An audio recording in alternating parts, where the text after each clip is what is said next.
Once, divine light guided the children of Israel through pure revelation. The original Torah, a covenant between heaven and earth, now faded. Over centuries, sacred words were rewritten, and the truth was veiled. From the mountain of Sinai to the halls of human desire, distortion crept in. 5 books survived, yet not untouched by the hands of time and ambition. Echoes of pure monotheism struggled against the rising tide of idolatry. Exile, captivity, and foreign gods tainted the once pure message. Babylon's influence seeped deep into the fractured faith of Israel. Ezra tried to rebuild what memory preserved. But how much was lost? The kings who should have upheld the covenant bowed to idols instead. Prophets were stoned, scriptures were burned, and faith was betrayed.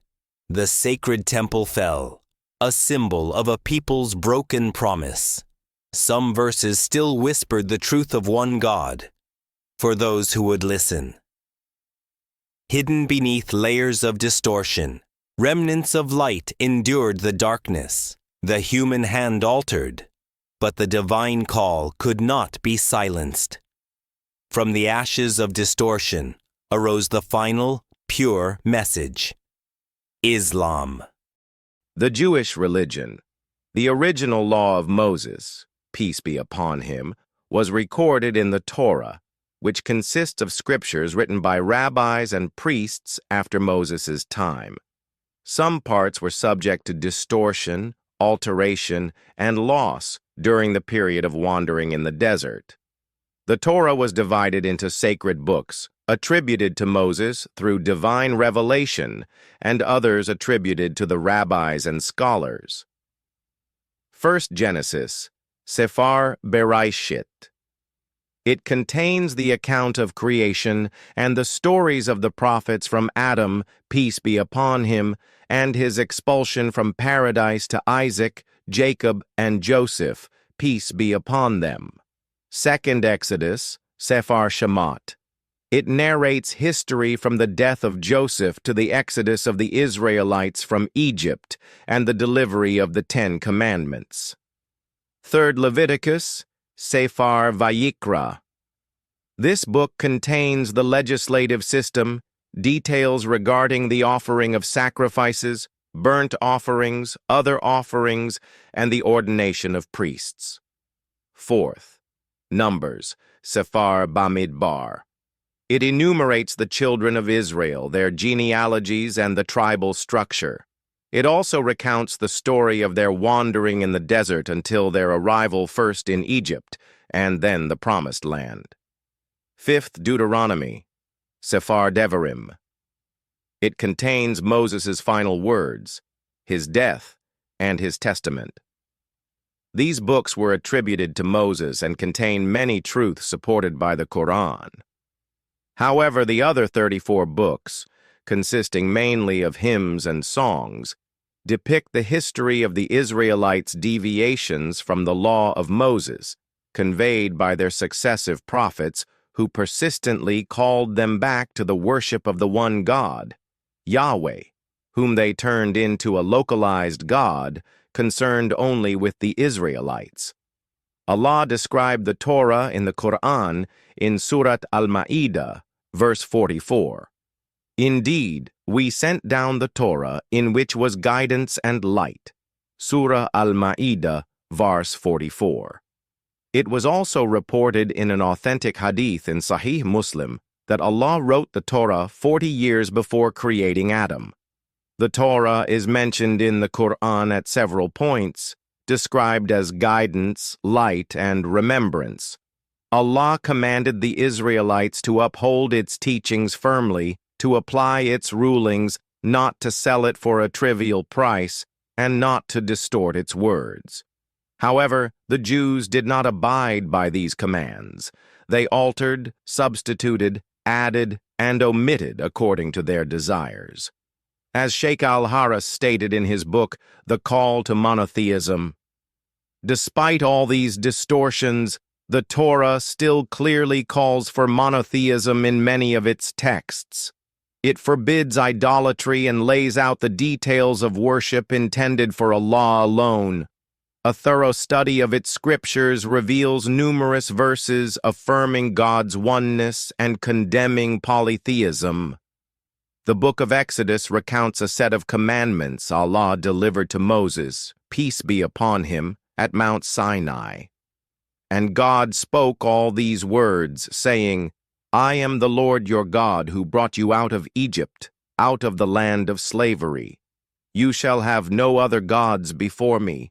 You shall not make for yourself a carved image or any likeness of anything that is in heaven above, or on the earth beneath, or in the water under the earth. You shall not bow down to them or serve them. For I, the Lord your God, am a jealous God. Exodus 21-5. In chapter 23 of the same book, the Israelites are warned, do not bow down before their gods, or worship them, or follow their practices. You must demolish them and break their sacred stones to pieces. Worship the Lord your God. In Deuteronomy 6, Jacob, peace be upon him, also referred to as Israel, is instructed on the importance of God's oneness. Hear, O Israel, the Lord our God, the Lord is one. Love the Lord your God with all your heart, with all your soul, and with all your strength. These commandments that I give you today are to be on your hearts. Impress them on your children. Talk about them when you sit at home and when you walk along the road, when you lie down and when you get up. Deuteronomy 6:4-9. Moreover, Israelites were warned not to follow other gods from the surrounding nations. In chapter 13 of Deuteronomy, a severe punishment is prescribed for apostates among the Israelites who turn to idol worship. Do not yield to them or listen to them. Show them no pity. Do not spare them or shield them. You must certainly put them to death. Your hand must be the first in putting them to death, and then the hands of all the people. Deuteronomy 13:8-9. These numerous passages throughout the Old Testament books emphasize God's absolute oneness and the prohibition against worshiping others besides Him. However, Jewish society became divided, deviating in numerous ways from God's law.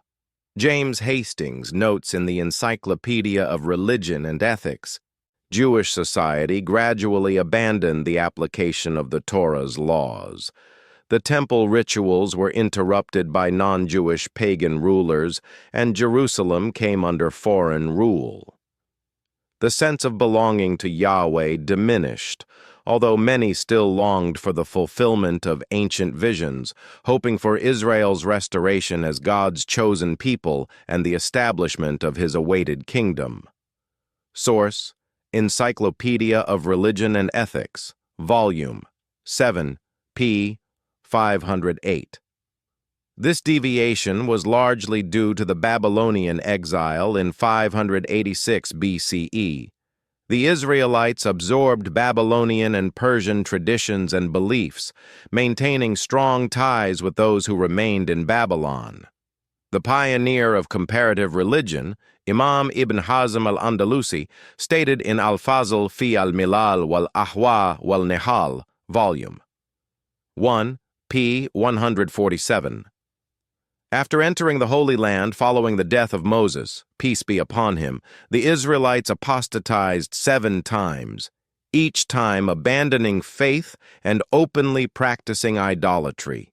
He meticulously detailed the durations of each apostasy, which lasted 8, 18, 20, 7, 3, 18, and 40 years, respectively. Ibn Hazm further reported that disbelief spread widely among the kings of Israel, starting with Rehoboam, the son of Solomon, who reigned for 17 years, during which he and his people openly practiced idolatry. Other kings even murdered the prophets of Allah, such as Joash, who killed the prophet Zechariah, peace be upon him, and reigned 40 years in disbelief and idol worship. Moreover, Amos, a prophet from the house of David, was killed during the reign of Uzziah, and Isaiah was martyred under Manasseh's rule, who persisted in disbelief for 55 years.